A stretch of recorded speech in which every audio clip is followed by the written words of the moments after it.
Welcome back, everyone. I'm Teacher Lisa. We are going to discuss idioms. I've talked a lot about how important they are, getting exposure to idioms, because we use them quite frequently in everyday American English, spoken English. And what are idioms? Just as a reminder, we have two or more words put together. They stay together, and you cannot always guess the meaning.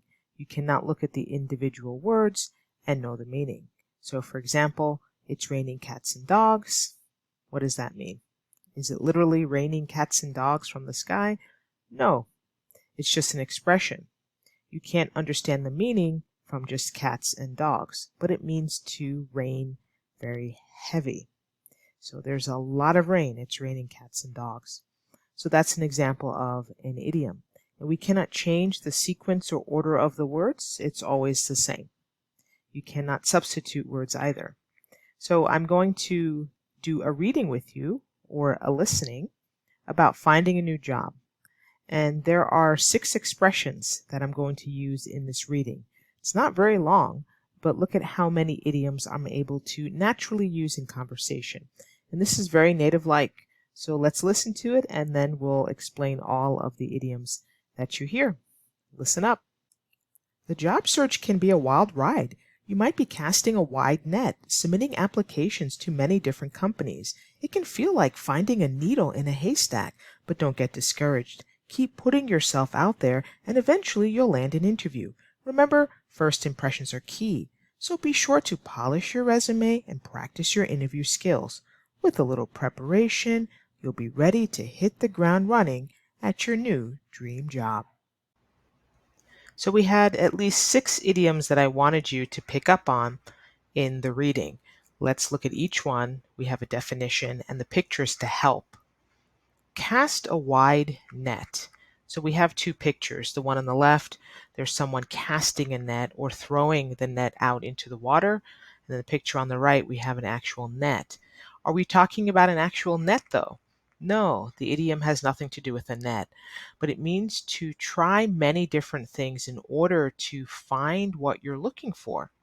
So in the context of the job search, it means applying to many different companies. Cast a wide net. So it's almost like you're throwing a net out there, applying for different opportunities and seeing what you catch. Hopefully it will be a job. Let's look at the next one. Needle in a haystack. So we have a picture on the left of an actual haystack, and on the right, a picture of a needle that you sew with. So could you imagine throwing a needle in a haystack? It will be very difficult to find. So that's the idea of this expression, needle in a haystack. Putting yourself out there. So it's to make yourself known to potential employers by applying for jobs and attending networking events. So you are out there. So you're putting yourself in the world, so to speak, making these connections with people, and you're networking, trying to get these connections in order to land yourself a job. First impressions are key. So does this have anything to do with an actual key? We see the picture on the left. No, it doesn't. It just means the first time you meet someone is very important because it shapes their opinion of you.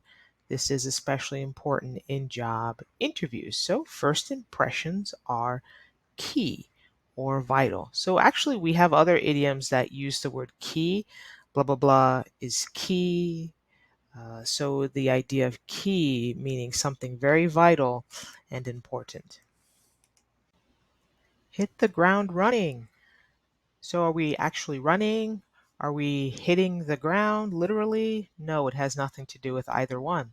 It means to start working quickly and efficiently from the very beginning. This means being ready to work hard from your first day at the new job. So when you get a new job, we do really hope you hit the ground running, where everything works smoothly, efficiently, you're working hard, everything is going as well as possible. Hit the ground running.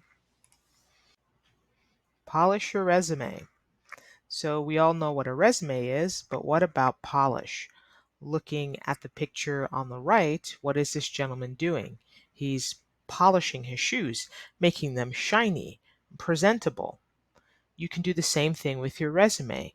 Figuratively speaking, you polish your resume, make it look nice. So make your resume look neat, professional, and highlight your skills and experience. So you might have a resume that you created 2 years ago, but now you're looking for a new job. That resume might not highlight the skills you've gained and your experience, or maybe you've changed jobs since you wrote that resume. You want to include something new. You have to go back and update it.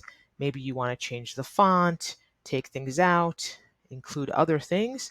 So what you're doing is polishing your resume. So hopefully you were able to pick out all 6 from our reading.